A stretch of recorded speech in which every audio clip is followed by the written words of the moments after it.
आपका नाम क्या है? इंद्रजीत राजा खैरा पहाड़ी। Mobile number 9525104625।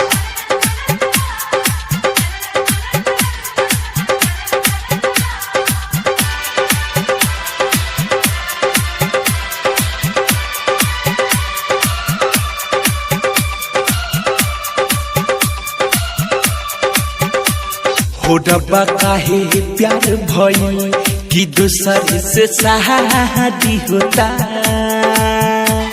हो डब्बा काहे प्यार भइल कि दूसर से शादी होता।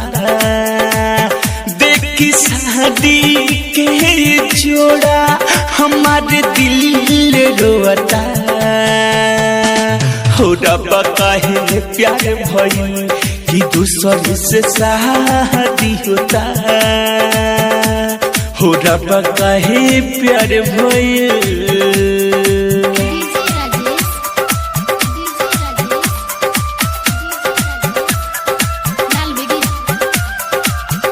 आपका नाम क्या है? इंद्रजीत राजा खैरा पहाड़ी। Mobile number 9525104625।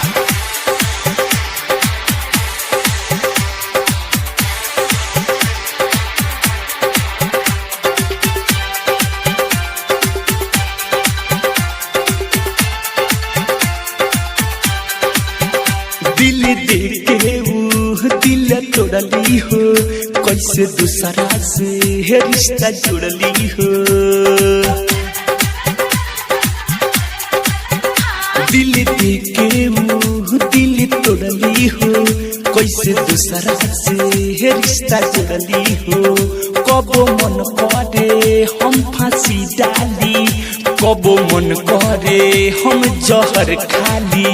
छोड़ के पिजड़ा उड़तारी बन के दिल के तोता। हो रब्बा काहे प्यार भइल कि दूसरे से शादी होता। हो रब्बा काहे प्यार भइल। आपका नाम क्या है? इंद्रजीत राजा खैरा पहाड़ी। Mobile number 9525104625।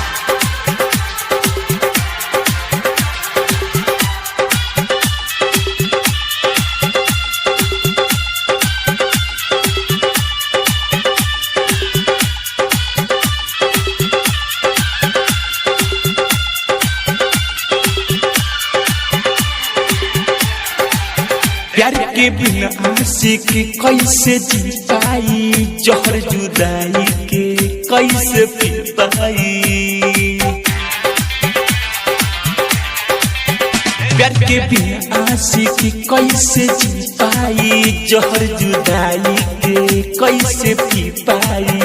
हमरा साथे तू खेला बार कैली, हमके जियते जी उतमार गईली। भइले जिंदगी में अनहरिया छीन लिहलिया जोता। हो रब्बा काहे प्यार भइल कि दूसरे से शादी होता। हो रब्बा काहे प्यार भइल। आपका नाम क्या है? इंद्रजीत राजा खैरा पहाड़ी। Mobile number 9525104625।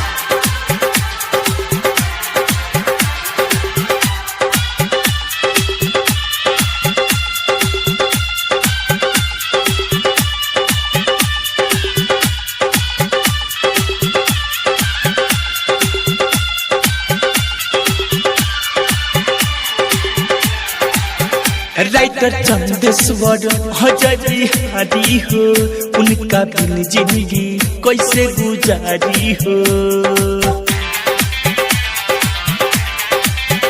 Writer Chandeshwar Ajay Bihari हो, उनका बिन जिंदगी कैसे गुजारी हो। राही रामधार से होता शादी हो, अलबेला अशोक बाराबादी हो। जिंदगी बन गइल बेगाना भइल आँखी के अलोता। हो रब्बा काहे प्यार भइल कि दूसरे से शादी होता। हो रब्बा काहे प्यार भइल कि दूसरे से शादी होता। देख शादी के जोड़ा हमार दिल रोता। हो रब्बा काहे प्यार भइल कि दूसरे से शादी होता।